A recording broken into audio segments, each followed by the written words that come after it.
broadband up and running in the rural areas. I think it's going to take the public-private partnership that we're becoming more accustomed to in government, and we definitely need to move forward. It's a really critical economic development issue, and the Promotional Alliance understands it. All of our chambers understand it, and I think the county is certainly, positioned well to work with our partners to really advance this and really have it take shape in Mendocino and see what progress we can make. I believe the governor's goal is 2010 for broadband in all communities. I don't know. You're not. Okay. I think it's 2010. So we have a lot of work to do since we're halfway through 2008, and it certainly has been one of my priorities, and I know the other supervisors share that as a concern for our outlying regions. So look forward to your presentation.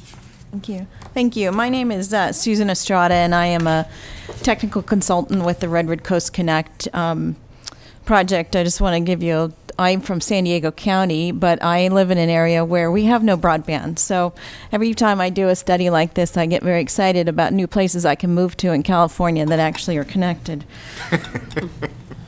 I wanted to give you a quick overview of what the RCC project is about, and I just noticed that I haven't matched these up quite yet, but I know you have the slides in front of you, so hopefully you'll tolerate with me rather than spend 10 minutes trying to smack the computer upside the head.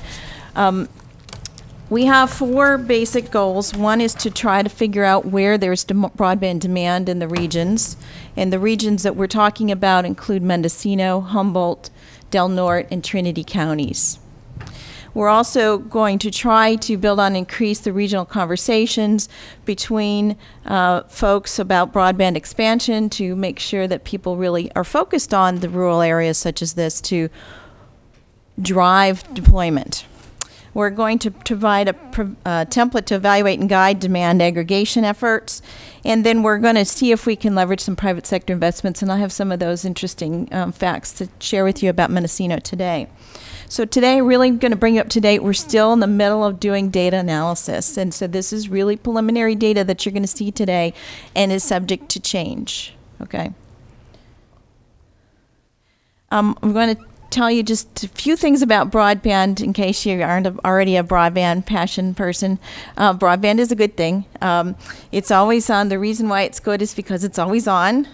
It's faster than dial-up. And you can, I love this quote that came from the Mendocino Coast Broadband Alliance survey.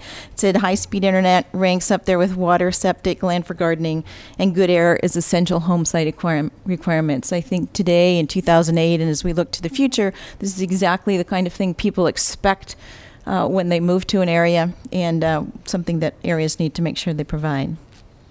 One other note here, the CPUC has recently declared that the speed for broadband in California that's reasonable for today's use is 1 megabit of upload, where you're putting things on, when you make your YouTube videos and you push them up to the network, and 3 megabits for download. That would be the minimum speed that they think is acceptable to do the kinds of activities people are doing today on the internet.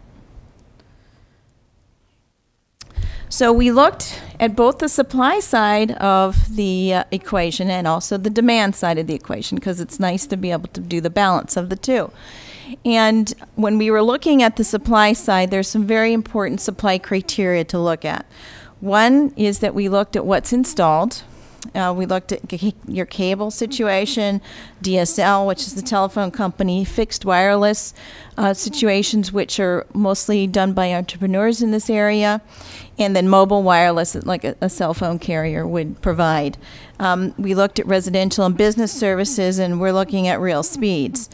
We also took into account the number of providers that serve an area. This is actually a critical factor, because if you have none, it's obviously a problem. But if you only have one, it's also a problem because you don't have any competition. You may have some other issues. So it really does. In the European Union, which is way ahead of where the United States is in terms of looking at broadband, they've declared now that in the urban areas that 5 providers are required to provide a real competitive landscape.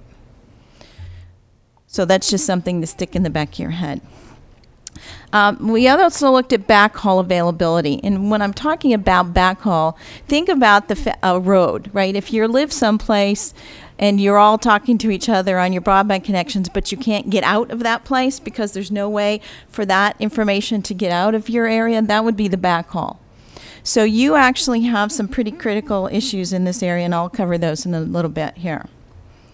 But this will limit the deployment of broadband in the region because there just isn't the facilities available to get people out of their area. So in this map over here, you can see this is a map that we made to be an equivalent map to what the state of California did in its broadband task force. We had amazing cooperation with all of your local providers except one that begins with an A. Comcast especially has been very, very good about providing very detailed information for Mendocino County about where their services are and where they aren't. This map is a GIS rendered map. It shows the different areas. You can see the speeds here, probably maybe or not. And then also